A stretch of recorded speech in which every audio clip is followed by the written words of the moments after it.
Please. Okay, so here's the question is, how do I happen to be here on very short notice, because Axel invited me on Monday to come. So I actually worked in things related to this about 15 years ago, but since then Mayor keeps bending my ear, but I haven't done anything until a month ago. So in late January I got an email from an editor at Nature asking me if I would consider writing a news and views article concerning the paper by Donna Blackmon and colleagues. Actually, that's Vim Norduin who will be speaking on Monday on the emergence of a single solid chiral state from nearly racemic amino acid derivative, which appeared in JACC. So he sent me a copy of the web preprint and said that he understood that I had done something. This was that stuff I did in 1991 or something like that. So I was supposed to tell him if I found the observations convincing and if I thought the paper was worth reporting in News and Views. So I read it and started thinking about it. And what the paper involved was crystals. Incidentally, I understand this is an informal discussion, so although I have it laid out here, break in at any time. Obviously, okay, so you have the two mirror image solids, and you can see that these things are mirror images of one another. I'm not quite sure how much detail I need go into about this, but just in case, for people that aren't accustomed to organic structures, there's missing in this structure a hydrogen here. And you can see that those things are mirror images of one another if you think of this hydrogen going back into the board and this thing coming out. But actually what happens is this that dBu is a base, so it can pull this hydrogen off. And if it pulls the hydrogen off and then puts it back on the wrong side, that is coming out, and then you rotate the thing 180 degrees, then you have this. So that's how you get from one mirror image to the other. So this side is one mirror image, this side is the other mirror image, and the communication between them is through this base pulling the hydrogen off in solution. I think to people who do organic chemistry, this is really simple, but I know that a lot of things you do are not simple for me. So please stop me if this isn't clear at any time. It goes in both directions, right? Over. Yeah, and of course it would go in the direction, since these are mirror images, except for the weak force, which is negligible, I'm sure, in this case, they have the same energy. So the only way to have net flow in one direction is to have more of one than the other. Then it will go in the direction from the larger to the smaller. To achieve a racemic mixture. It's equivalent to the sodium chloride case. Pardon me? In a sense, it is equivalent to the sodium chloride case. Except that it takes a little while. Yeah. It's not instantaneous in the case of sodium chloride. And you've been talking about sodium chloride, I think. Correct me if I'm wrong. I'm sorry that I'm out of it here.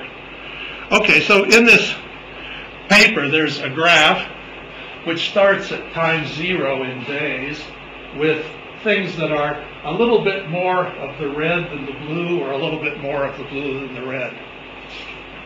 And over this period of time, it evolves and becomes, whichever one was major, even if only slightly major, becomes 100% dominant, according to this paper. So the first question they asked was whether I thought this was real. Okay, so I did some checks of this data. I digitized the points on here and tried to see whether these things were in a sense self-similar. Because at any given point here, you start at a certain percentage, and a week later, it's changed to another percentage. So it should be that if different ones, like this one and this one, start at the same percentage, they should end at the same percentage. Okay, so that's a check of this data to make sure it's internally consistent. Not that I doubt anyone, but I wanted to check that. Okay, so are the data self-consistent? So here's a plot I did of that at 1 week increments. So each point started with a certain excess of one over the other, and ended after a week with a certain excess of one over the other. So you get lots of points from all these different curves, but they should all fall on the same line, and they do pretty close. So the data wasn't just manufactured casually. Okay, it's more or less consistent within experimental error. That really means that EE grows exponentially in the... Yeah, and that I checked also. So here's a log plot of the same thing. Now it's not all the data. Each line is a particular run. And you can see that although when the excess is very small, it's hard to measure. But once you get a significant, easily measured number, they're pretty linear. So again, it looks like it truly is growing exponentially, which is not so common in chemical things for things to grow exponentially. Okay, so anyhow, these were the questions the editor asked me. Do I find the observation convincing? And yes, I do. I don't think the data were manufactured. And do you think the paper is worth reporting, or should I, and in particular, would I consider writing it, he asked. And the problem was that I didn't know how it worked. And I think it's a little bit hard to write an overview if you don't have any idea how it works. You could write such a thing and say, this is really amazing, someone needs to work on this, but it would be a little better if you had some idea. So that's why I started thinking about this just about 3 weeks ago. So I'm way behind you people, so excuse me for presuming to tell you something. So how did it work? Well, Mayor and I have only granddaughters. We love our granddaughters; they're great people. But as things go in the world, they're not going to carry on the name McBride and Love. Okay? So might this be the same way? You know that family names fall off when there's only daughters. At least traditionally that's happened. Might the same thing happen for crystals? That all the progeny of some particular crystal die away in succeeding generations. If you keep grinding and destroying things, some of them must die away. So how long would it take to die away? And what would the law be by which it dies away, if that's the mechanism? Well, this is like the mitochondrial Eve. Does everybody know this story, the mitochondrial Eve? Okay, you know that mitochondria in our cells come only from the mother, not from the father, right? So you can trace, men have mitochondria, but only from their mother, not from their father. So this, like a family name, this traces lineages, but only through the mother, one parent only. So the same thing is possible. If in some generation it's all boys that are born, then that particular line dies out. Okay? So if you look at Wikipedia about the mitochondrial Eve, it says the matrilineal most recent common ancestor for all currently living humans. So who is Eve for us?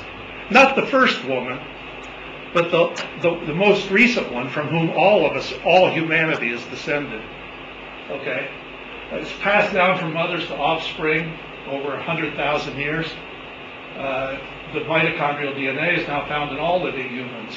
Every mitochondrial DNA in every living person is derived from that one person. So all the others have died out. All the left-handed ones have died out, and only that one source exists. So mitochondrial Eve is the female counterpart of the Y chromosome, Adam, which goes only through the men. Okay? The patrilineal most recent common ancestor, although they lived at different times. She is believed to have lived about 140,000 years ago in what is now Ethiopia, Kenya, or Tanzania. However, it's now thought that it's only about 80,000 years ago.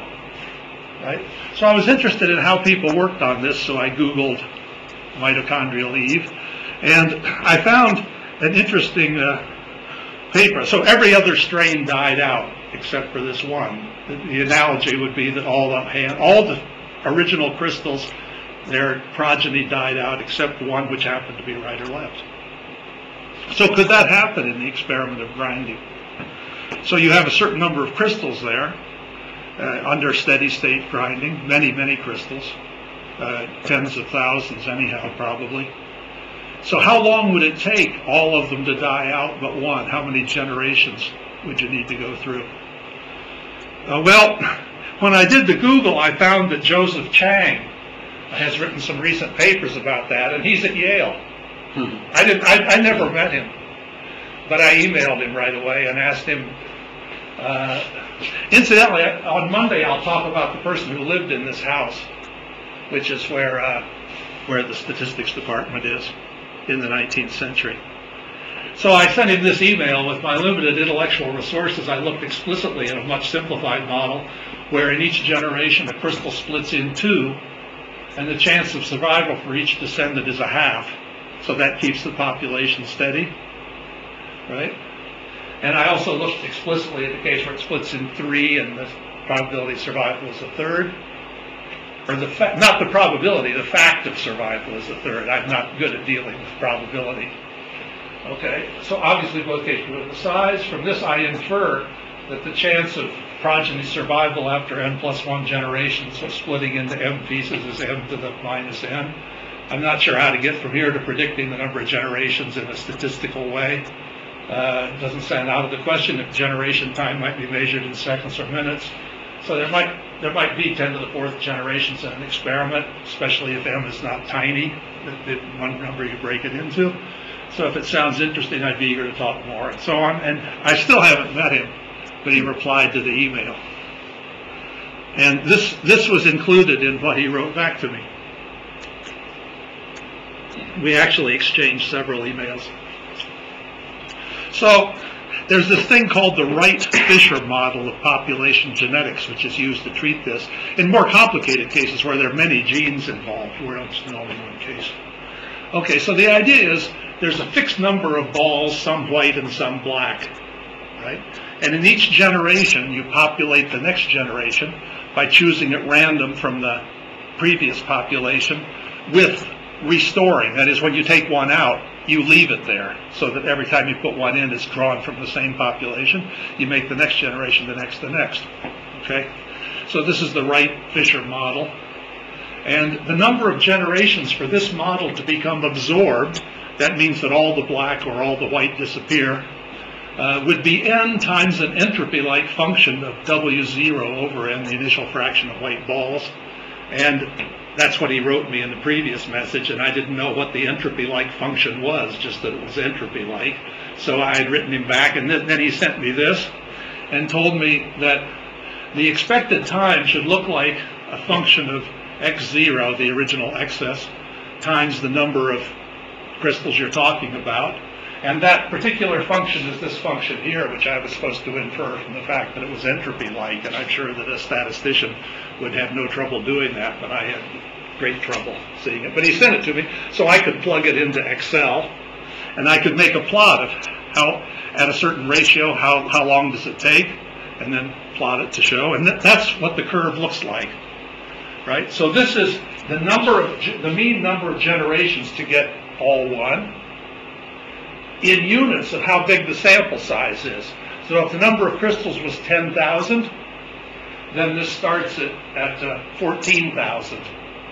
So it takes 14,000 generations if you start with 10,000 crystals, right? And then as it begins to refine, it goes up and up. So that's what the form looks like.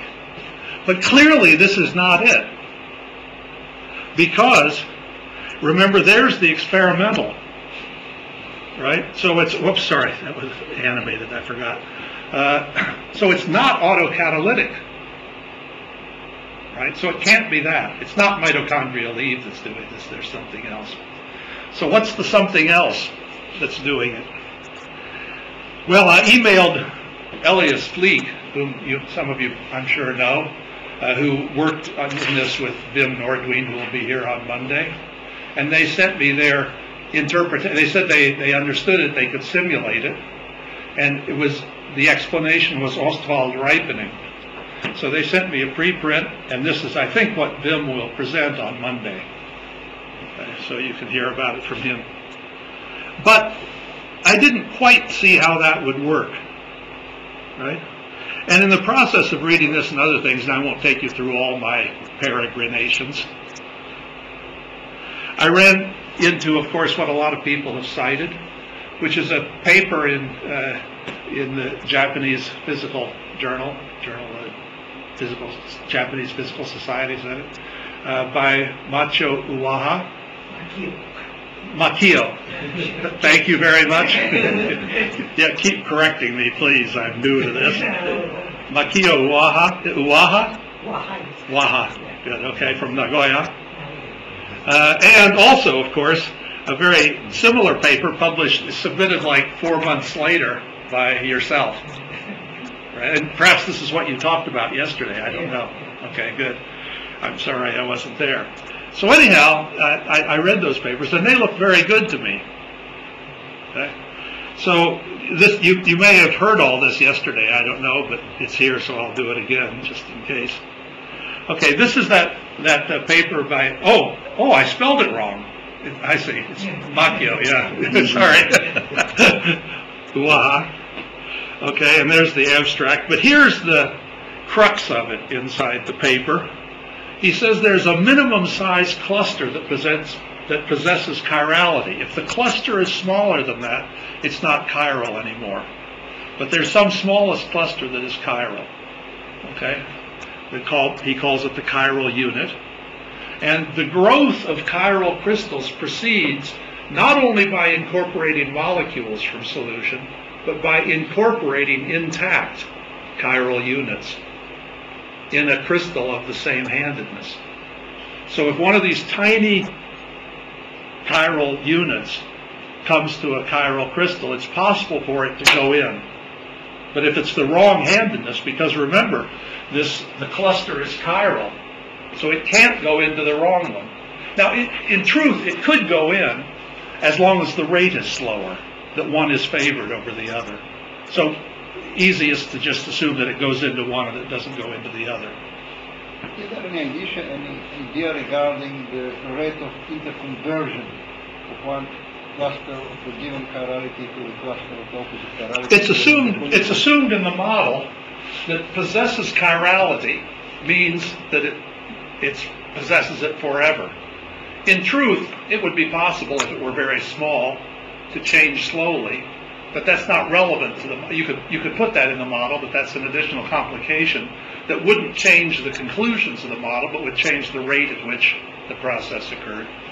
But it's not. What I wanted to understand was not the details of exactly how fast it goes, but what levers push what other levers to make this thing happen. If you see what I mean. I think that if there is a difference between the sodium chloride example and the molecule of wind, when you have to have racemization in solution. Because if you have, let's say, two clusters of opposite endedness of the sodium chloride can interact one with the other, and if the rate of interconversion of the sodium chloride from one endedness to another is much faster than the time of but again, time. But when you take the other one, when you have to have racemization, at the moment when you're taking two clusters of opposite endedness which cannot racemize during the path, so there's a big difference between the two models. Possesses chirality means that it's much slower than the other one, or maybe not necessarily even much slower, just significantly slower. But the question is, this is slower as it exists, but what happens in the moment that they interact, they collide? Because the moment that they collide, the assumption is that if they collide and they're the same handedness, there's a certain probability of incorporation. If they collide and they have opposite handedness, conceivably it still incorporates, it changes. But it's lower probability than if it's the same. I think that's easy to believe. The timing, how much time it takes for one. But the thing that may be harder to believe is that intact clusters come together, because the shape of an intact cluster is not some sort of ideal shape, and the fact that they would actually blend and match when they touch is not obvious. right? But you have examples which suggest that kind of thing might happen, and that's the assumption of this interpretation, that it's possible for the two solid things, one of them a big crystal, and the other one which possesses chirality, so it doesn't change rapidly. So if the wrong chirality is if the wrong chirality is incorporated into the crystal, what happens to that crystal at a low probability, as you said? What happens to this crystal regarding further incorporation of chiral units? Does it still work, or does it work even harder? I think the assumption of this model has to be that if the other one gets incorporated, it changes to be the one into which it incorporates it. It shifts around. But easiest is just to assume that it cannot be incorporated. But once incorporated, the new crystal is not twinned, it's just a unit, just a crystal. Okay. The question, Mike, how do you see the difference between a crystal and a cluster? The essential idea here is, I think probably everybody's familiar with the idea of critical size, is that right? Yeah. Okay, that a crystal is bigger than the critical size, so it will grow, it will net grow, and a cluster is smaller than a critical size, so it's destined to dissolve. Yeah, but this is what about the density of the, let's say, of the two? Because if you're speaking in terms of interconversion, let's say if you strike a cluster and you'd like to change the chirality of the molecule within that particular cluster, it will be the same as in a crystal, or it definitely will be yeah, it's the same. Much lower That's what possesses chirality means. That in the model it does not change as long as it's a cluster. If it gets smaller, then it can change. But there is a cluster which doesn't change, and there may be other clusters that do change. But the important thing is that you can incorporate ones that are still chiral and don't change. So the difference between a cluster and a crystal is just in the possibility whether it grow grows or whether it dissolves. But all other physical properties of the two are similar. One has more surface per volume, but yes. In terms of the bulk. Yeah. Well, nobody knows how big the cluster is. So, okay. And of course, the critical size depends on concentration, temperature, so it's not well defined, except under particular circumstances. Okay. So that's the crucial idea, is that there are these clusters, subcritical clusters, that maintain their chirality and can be incorporated intact into a normal crystal, okay, of the same handedness. Okay, so then in Uwa's paper, there's this set of differential equations. So you may have gone through this, but I'm set up to go through it again, so if you're not bored, I'll do that. Okay, first, notice that that's crystal material of one hand and the other hand, crystals, supercritical, that will grow. And this is then the expression for how fast they grow. Now notice I say material. This ignores the discreteness of the particles. When you add a molecule to a particle, it becomes a bigger particle, right? So it's not really the same thing again. But this assumes that we don't worry about that. As long as it's big, supercritical, it's bound to grow, and that's what enters in, right? But it doesn't keep track of individual particles of exactly what their size is. Okay? And the U's are right and left hand that are clusters, the subcritical size. And again, you ignore the discreteness and the size distribution. It's just the fact that they're subcritical, that they're small enough that they will be dissolving. And then there's material which is in solution, Z, as single molecules, or as clusters small enough that they don't maintain their chirality. Okay. Now let's see what the pieces are here. First, there's growth from dissolved material. So X can increase by incorporating a dissolved molecule. It's a second order in how much of the crystal there is and how much of there is in solution. And of course, if that happens, that means that the material in solution correspondingly disappears. Okay? Then there are other things that can happen. We assume that or Waha assumed that you could grow by absorbing clusters, incorporating clusters. So that's going to be second order in how much of the cluster there is of the correct handedness, and how much of the crystal there is of the correct handedness. And again, the clusters will disappear at the corresponding rate. And then there's going to be growth from dimerization of clusters. So two clusters can come together and give a bigger cluster, and that new cluster could be greater than the critical size, so that's a nucleus for continued growth. Okay, and again, that's balanced by disappearance of clusters. And then there could be loss to dissolution. So the crystal material could lose molecules to dissolution, which depends on how much crystal material there is. And at the same time, the solution would grow. And there's also loss by pieces being knocked off by the crushing. So loss to cluster ablation,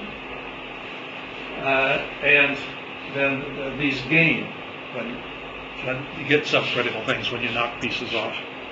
Bear in mind, you're not trying to you're keeping track of only the net number of molecules that are in one or the other, not their size distribution.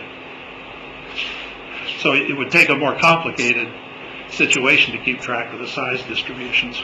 But the sort of underlying assumption is that during grinding for a very long time, there's some steady state size distribution created. Okay? And finally, there's going to be primary nucleation, which has some power assumed to be second power. It could be a higher power in the amount of material in solution. So that creates clusters and loses material from solution. And finally, there's going to be cluster dissolution, loss of molecules from clusters. Okay? Now, in fact, to get the behavior, to understand how this thing works to amplify chirality, you don't need all of this.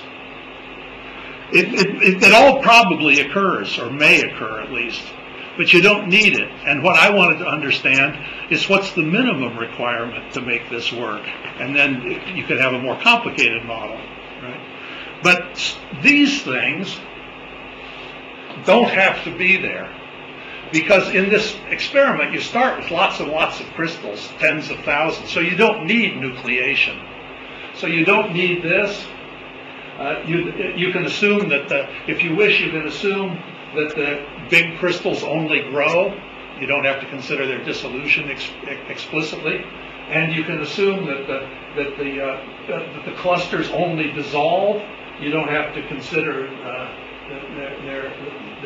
this one, and so you don't need this. You don't need this. You don't need this. You just need the other four mechanisms go along to do the amplification. Okay, so that makes it a little simpler than the system that Waha actually used. Okay, now Ostwald Schmostwald, right? You don't need Ostwald ripening. It may be that there's Ostwald ripening, but it's a sort of a complicated situation in steady state because you're constantly grinding down big crystals at the same time you make them. And you don't need Ostwald ripening, except the only connection is that the big crystals grow and the little ones dissolve. That's what makes Ostwald ripening work. And you need that. But you don't need the other aspects, I believe, of Ostwald ripening. And you assume that each happens at a fixed rate. In fact, depending on the size of the cluster, the rate of dissolution and so on would be a little bit different because of the difference in free energy involved in the surface and so on. But we are assuming it's fixed, that the big ones grow and the little ones shrink. Okay. So now here is a sort of visual, non-quantitative, although I did scale the arrows that will be in it to show the flux, a steady state visualization of the drive to chiral purity under grinding of a polycrystalline conglomerate. So here's a steady state analysis where the molecules in solution are achiral. So we assume we have more crystals of one than we do of the other, and for the model we're assuming they're the same size. Okay? The only idea is there are more of one than the other. So these are left-handed, that's right-handed. Now, what happens when you put these in solution? They dissolve. Static dissolution. Okay, so you get material building up in solution, but at the same time it's coming back out again. Right? Okay. But each crystal has the same arrows associated with it. So they're the same rates for every crystal, whether it's right or left-handed. So it's not going to change the ratio. The ratio will be stable. Okay. Now, but you're grinding. So suppose you ablate subcritical fragments. So you'll create the fragments, and they, remember, dissolve. So this gives an additional dissolution rate, which builds up the concentration in solution, which increases the rate in steady state of deposition. Okay? But again, all the arrows or corresponding arrows are the same. So that's not going to change the ratio. Okay? But there's one thing I didn't take into account here, which is when you have two crystals, when you reincorporate fragments, right? What that does is decrease this, because it's an alternative way of destroying these. So now this rate is slower, these rates are slower. Again, it's balanced, except that there's another way to reincorporate the green ones, which is the cross reaction.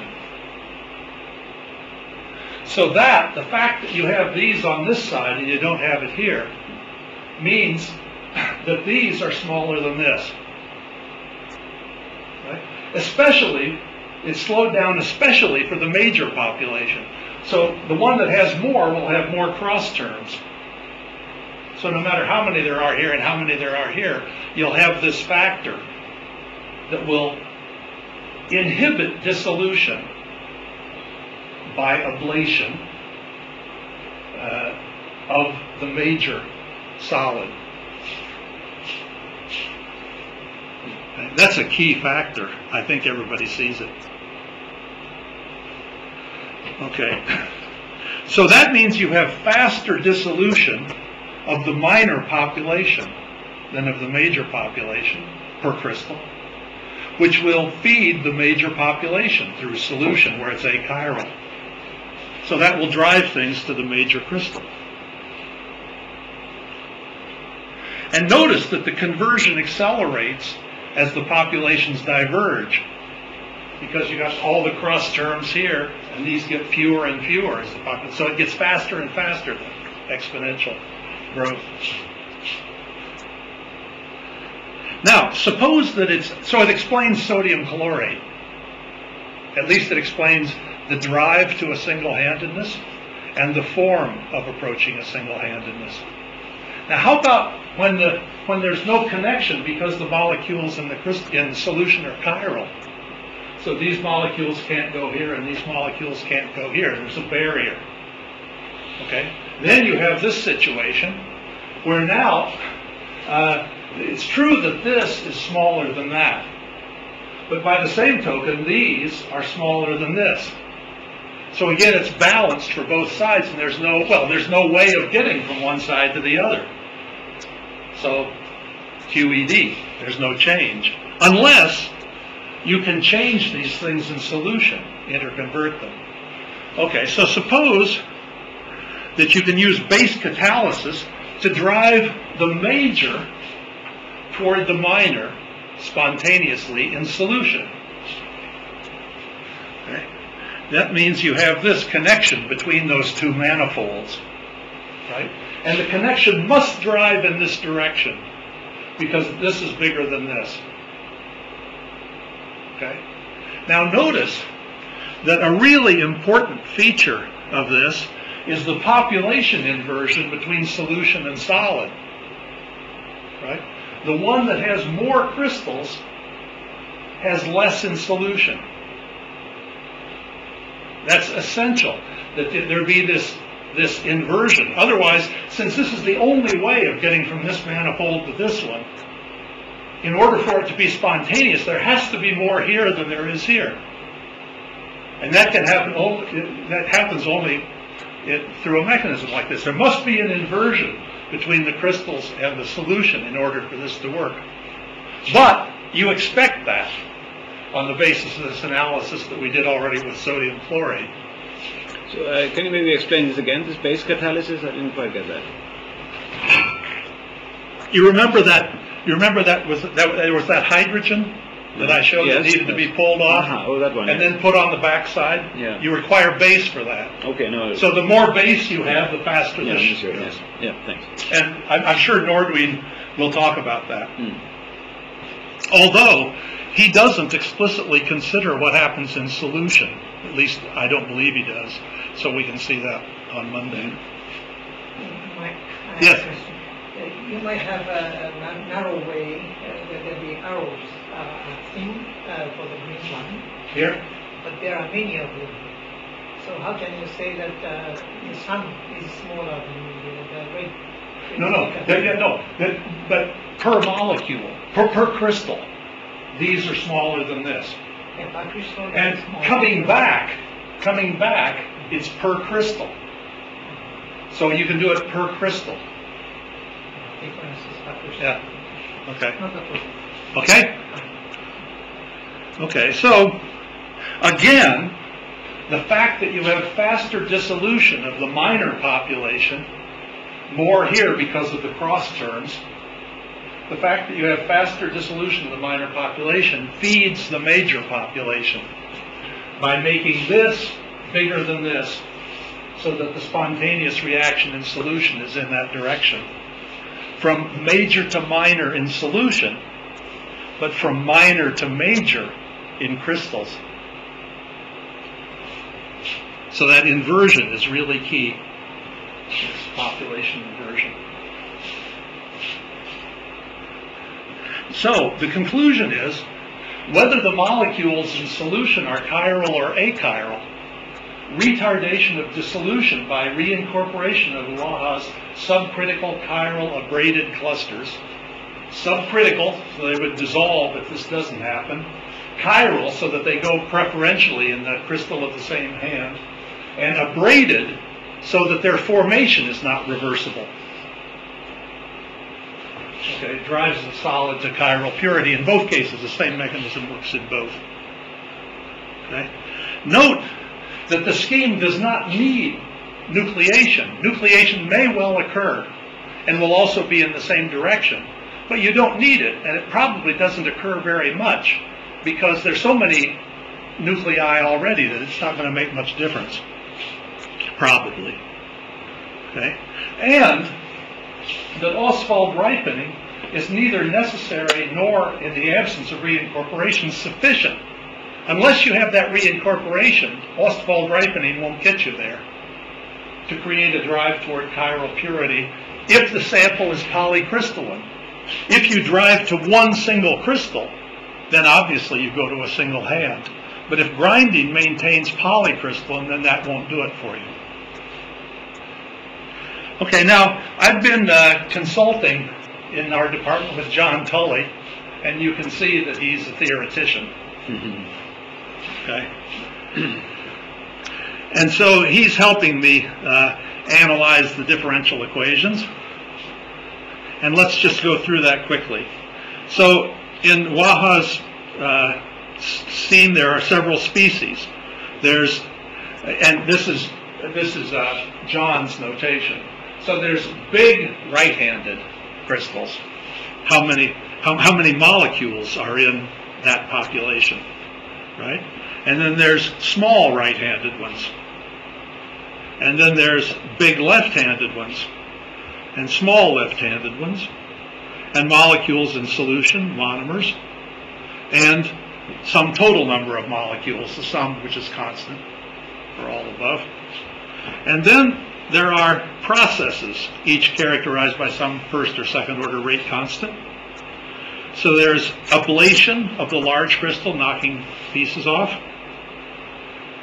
There's coalescence of the small crystals with large ones.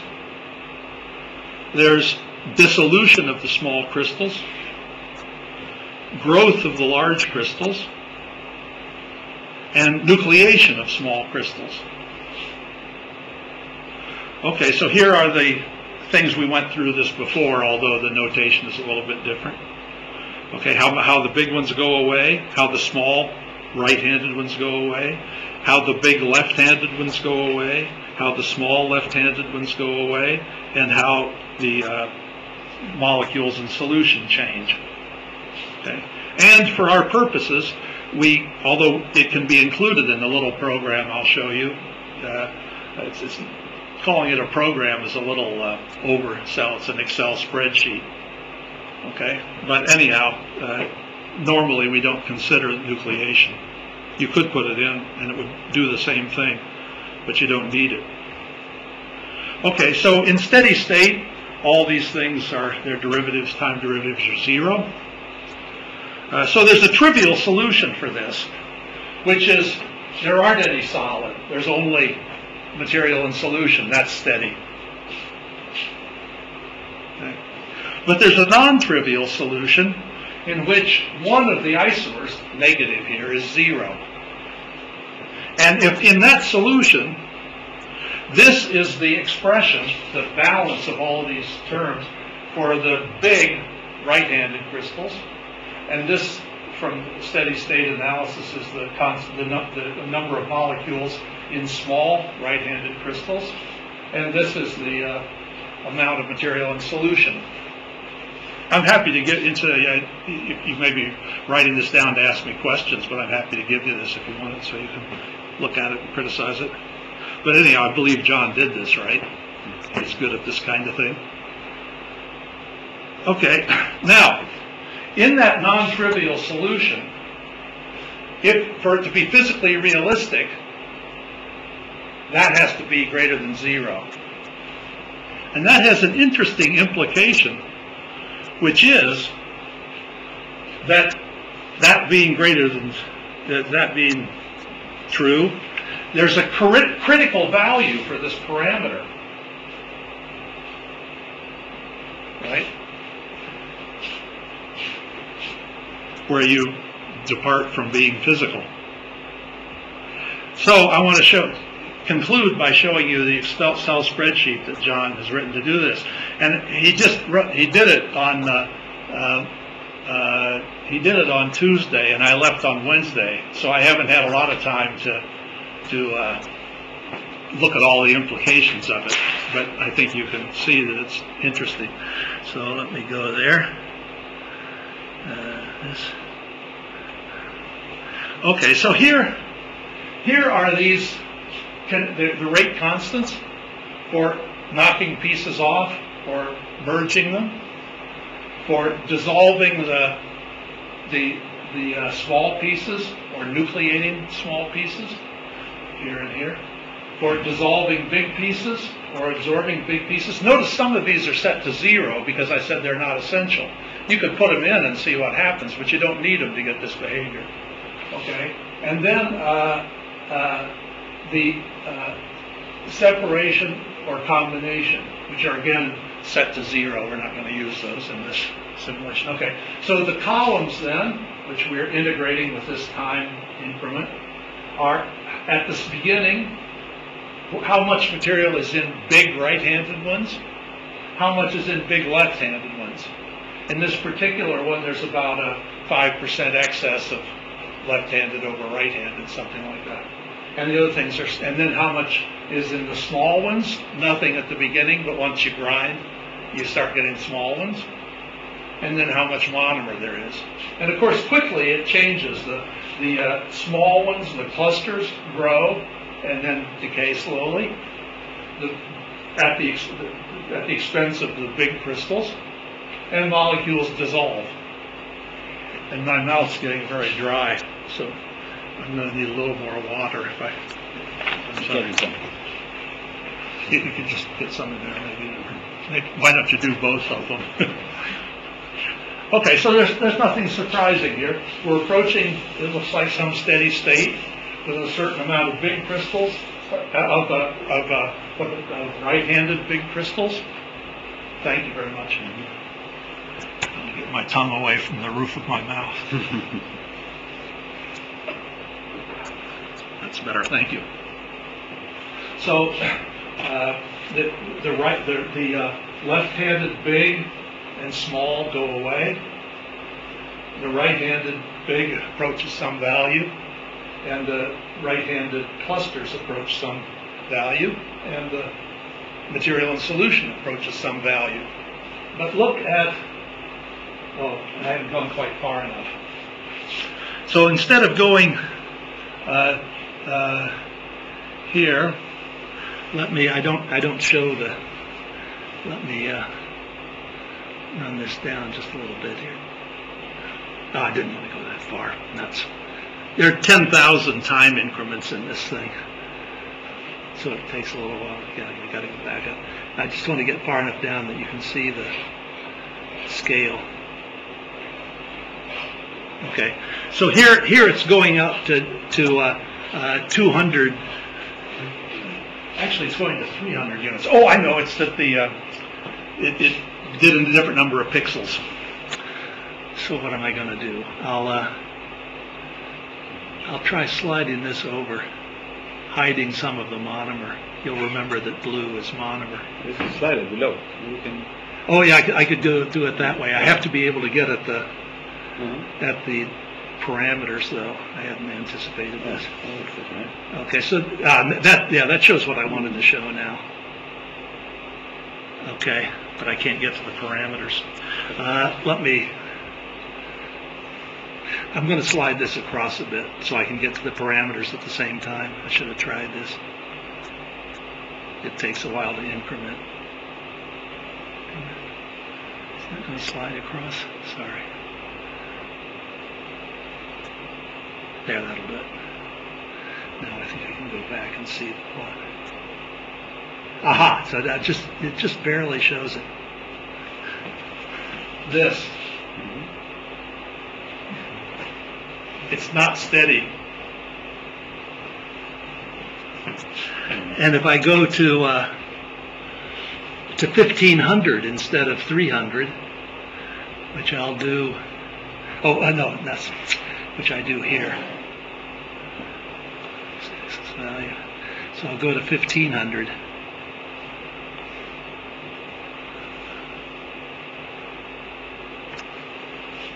It takes just a second there. So it wasn't steady. This is steady. And in fact, you can, John's, actually, so I need to slide this up a bit. No, wrong. Sorry, this is taking a while. Because I need to be able to see the parameters up above and see the scale below.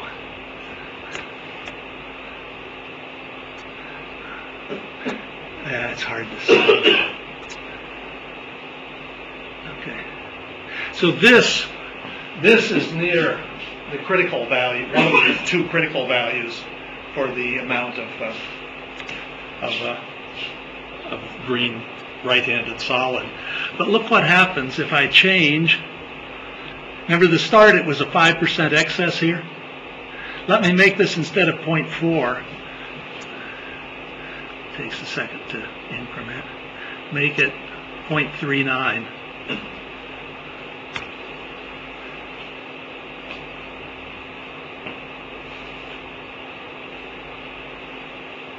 So it completely dissolves. Even though if it weren't being crushed, it wouldn't dissolve. So, that's what I wanted to present. And, if you want to fiddle, we can change parameters, but that's how this particular model behaves.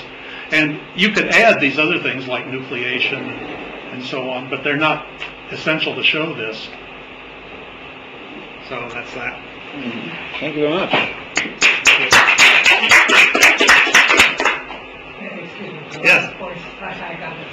So you increase the initial EE energy excess, and you landed at. That's true. Complete. It's true, but it's not primarily because of that. I think that if I put this back to 40, I haven't done this, so I'm guessing. But let me see if my guess is right. So this should be 40, right? That's what it was before.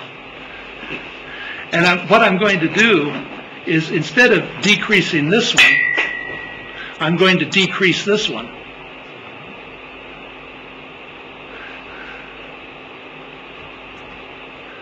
Okay. Now let's see. Did that do what I expected it to do?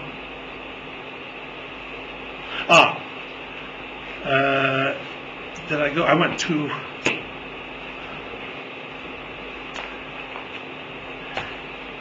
I'm not thinking so. I stayed up most of the night putting this talk together, and I'm not thinking as fast as I ought to be able to think. And I think my inference was wrong here, but I think what happens is that if the total concentration falls below what will allow crystals while they're being ground at a certain rate, then it'll all dissolve.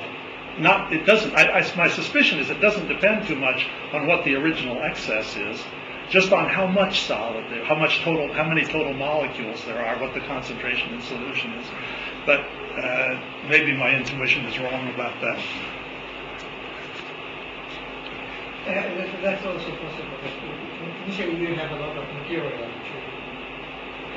But one thing is certain, is with critical behavior like that, it's going to be very sensitive to just how you choose all these things. Changing any of the parameters will, my guess is, make it able to go back and forth from one behavior to the other. Yes? Maybe one parameter that would be interesting to play with is the rate of breaking, I think the A parameter. Because really what we can so let's get it. Let's go back to the. I wish I had the exact. I rounded these to make it easy to change. So we may not be quite close enough to the critical value to see it. But let me change this back to 0.45.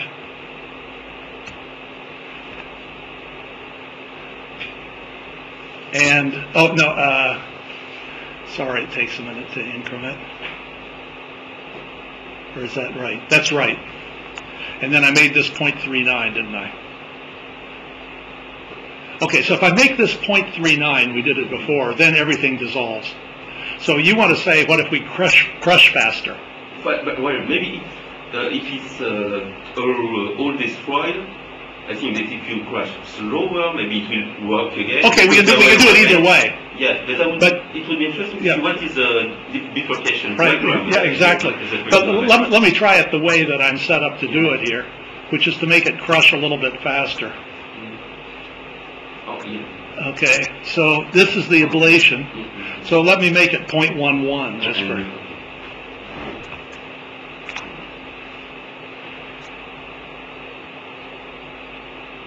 Yeah. So it's critical for how fast you stir, or how many balls you put in, or something like that. And is there also a critical parameter of A? Because I think if you don't crash enough, maybe you do not have also the thing. Does it work if you have a very slow crashing?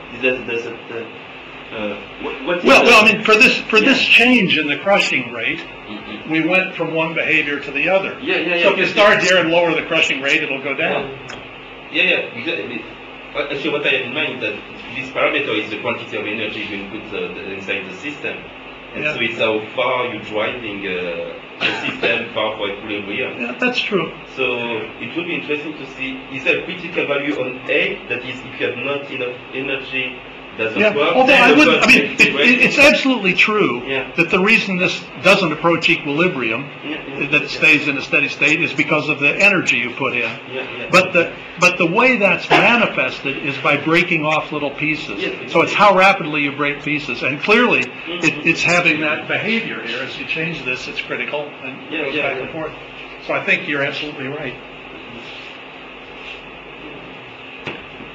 So you never find 100% enantiomer excess towards the end. It's always... it's very close to 100. Close, yeah. But let's go down and see what it is. Exactly. And that is here. Fairly common. Here's at for all the models now that we've seen. Oh well, of course, this one goes completely away. This let me get back to the one that's just a second. So let me get, this was 0.10, right?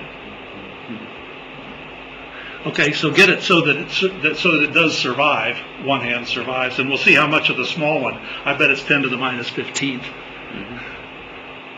Let's see down there at the 10,000 or 15,000 or whatever.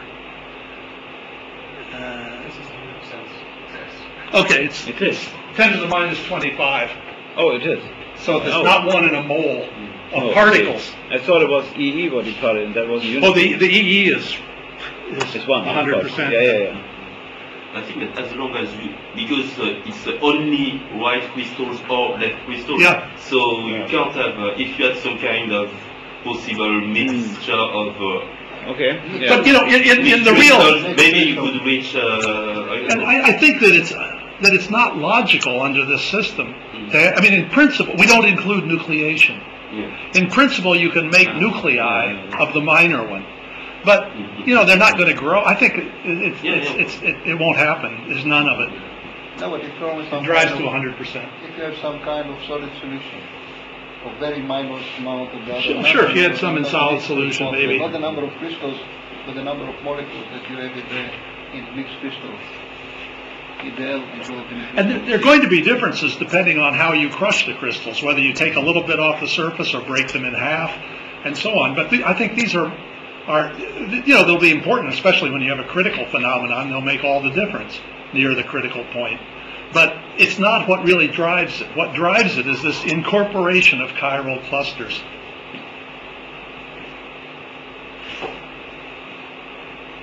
Subcritical chiral clusters, yeah. That are ablated, that don't come off spontaneously, but are knocked off irreversibly. So, and this is what Waha had in the original model. So,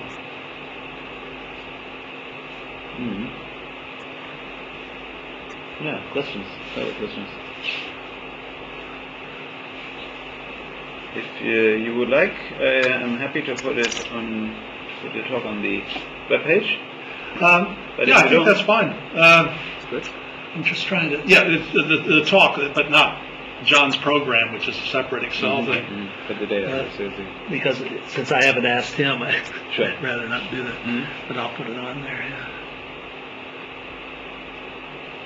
Now we have a discussion, what are the differences between the various models?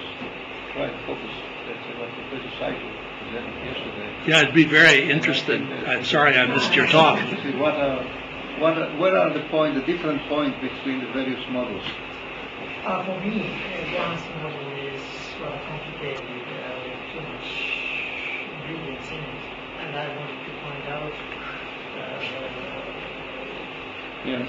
in a sense, the normal standard crystals terminology. And you also, of course, reduced the size. Maha model already. So he also reduced this model already. Also. Did you say your model is more complicated, yes? No, his Well, I'm sorry, I didn't hear your model, so although I, of course, read your paper, so I know what, in 2005.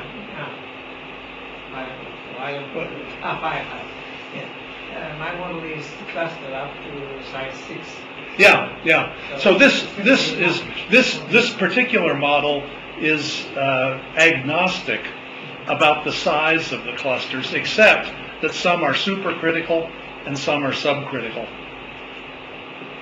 So in my case also the chiral units incorporation is necessary. Yeah. I think that's the key feature.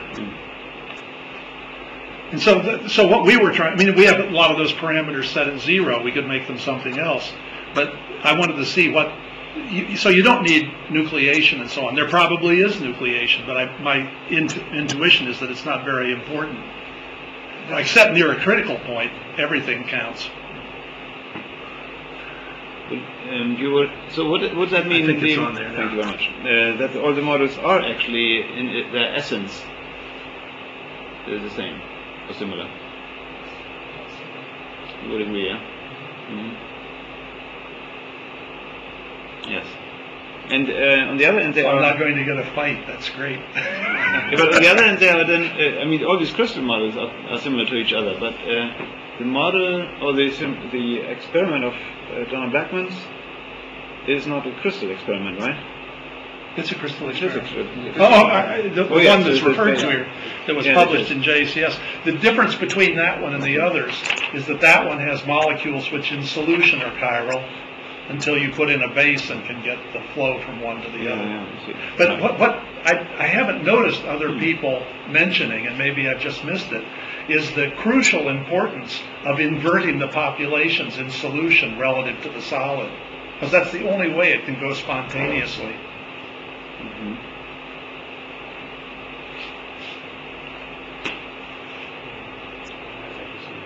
What? Pardon me? I think you should use that one. I Oh, was you- working you- on a similar model last week. Oh, well. And I think I had a model where we have populations this small, large. and we don't- But can you drive between the two manifolds in any way other than in solution? Because these chiral, the ones that are chiral in solution, I have three things in solution. So it's a left and right hand. Yeah. And it's just like the composition. a left and right and one. But clusters of some sort, yeah. But these are not clusters. That one I'm talking about is the one that's based on molecules which, according to their bonds, are intrinsically chiral. And the only way to get from one manifold to the other is to break a bond and make the bond on the other side. So in that situation, the only way to get from one manifold to the other is through that process, which could conceivably work on the surface of a cluster, but is almost certainly much faster in solution. So it's only in solution that that could happen, is a simplification of that, what I just said. And if it can only happen in solution, then in order to go in that direction, there must be more in solution of the one that corresponds to the smaller number of crystals or smaller amount of crystals. But Mike, if you have a very fast racemization solution, I can understand that. Well, if it's very fast, No, but if it's you- tantamount to being achiral. Yeah, the point is that if you dissolve the small component, the crystals of the small component faster, but once you go to solution, and the racemization in solution is very fast, in the case of sodium chloride, actually it's the same molecules, Yeah. then the problem is actually that you have a racemic Yeah, solution. but that was the first case I dealt with. And that one clearly goes from the minor crystals to the major crystals because they dissolve more rapidly. They dissolve more rapidly, but the concentration in solution is constant. Well, it's one pool in solution. That was this. Let me go back to this. Just a second here.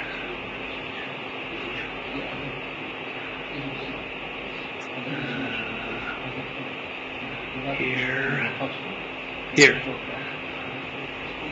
I'm sorry that this is animated now, so I have to step through it. Okay, so this is the case where it's achiral in solution. Okay, so one pool in solution. And the important thing is that this is bigger than either of these. Not bigger than their sum, necessarily, but bigger than either one of them. And each one of these is coming from a particular crystal. Right? So this crystal dissolves more rapidly than either of these. And the deposition is the same on all of them. So this will go away and these will grow. Because these are becoming smaller and smaller, these crystals. Yeah, that's not part of this. They're becoming Remember, less I'm not stable. keeping track particle by particle of the sizes. No, but on the average, these But on crystals are average, becoming smaller these are going away. They're becoming fewer of them. and smaller. Maybe smaller. And Not therefore less necessarily. stable. I wouldn't be sure that they're getting smaller. They're getting fewer, but maybe not smaller. No, but if See, you the dissolve- grinding is ablating things, and I wouldn't be surprised if what happens is that there are fewer of them, not smaller of these. But I haven't thought carefully about that, so I'm not sure. But at any rate, these go away in favor of this if there's a common pool. Okay? But if you have two pools, then each of them is self-contained and nothing will happen unless there's some way to get across here. And the only place you can get across is in solution for this one. It's conceivable that clusters could do that, could pull off hydrogens and put them back on. right? But the simplest way is for it to happen as a reaction of isolated molecules in solution. And if that's the only place that these two connect, then for this to spontaneously go this direction, there must be more of this than there is of this. But that's what you expect because of the faster dissolution here than here. So considering the two states are two thermodynamically separate states, at each one of them the crystals are enantiomorphous actually, and therefore you have two states in the case of... You want to do phase rule or something like that? What? I don't want to do phase rules. What do you mean different states? All I mean here is if you don't have this connection, these are just different. There are two things living in the same town but never talking to one another. If you take a conglomerate, the two enantiomers actually behave as two separate thermodynamical systems. Yes, except for if they form a possible coordination in solution, but we'll forget that. But if you're forming a racemic compound, they're actually forming the two enantiomers are actually one thermodynamical system. You can treat it as one thermodynamical system. Now here. So you mean if there's a mixed phase? If you're forming a racemic compound, let's say from a conglomerate, from a racemate, if you're forming a racemic crystal. Yes, but that's a different situation, yeah. And I haven't thought about that one yet. The moment that you are either converting between the two, you're making from two separate systems, you're making one single system. Yeah, but then you have the problem that the racemic compound is a different free energy than so that's a completely different system. This is assuming that you have two crystals enantiomorphous, which I think is true in the case of sodium chlorate. I don't think you can get a solid solution of sodium chlorate. They're two fundamentally different. Conceivably, you can get a solid solution of the other one, and I guess in principle there must be a little of one in the other. I think statistics tells you that, but I don't think it's relevant.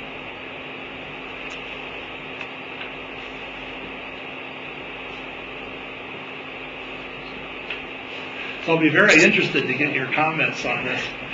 And experiment if you don't grind the crystal. I think nothing happens if you don't grind. Well, if you don't grind, then there will be Ostwald ripening. And in a very, very, very long time, you'll have one crystal, and it will be one hand. But it will be formed. It won't be all the major material. The probability of getting a certain hand will be proportional to the two original populations. If you have 55-45 originally, when you get one crystal, 55% it'll be one and 45% it'll be the other if you don't grind. But if you grind, it all becomes the major one.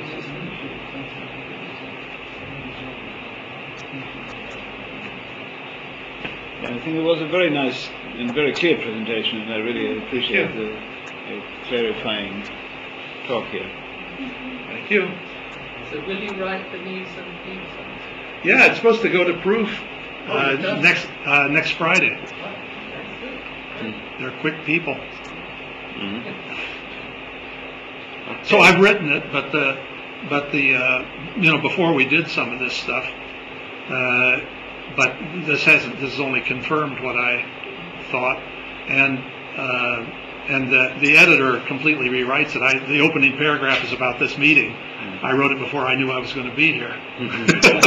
So I hope it'll stay there. We'll see what the editor thinks. Mm-hmm. Are you presenting an entire picture in this views? This is a problem, what figure to use. The figure I use is 4 parts, which are these 4 schemes that I showed. And the caption is about this long. It's a quarter as long as the paper. Mm-hmm. So that's going to change. And how to make it clear is not obvious, but I'll let the editor work his magic and see what comes out. Mm-hmm. He's supposed to send me his version this weekend sometime. Mm-hmm. Okay, so thanks very much again. Thank you.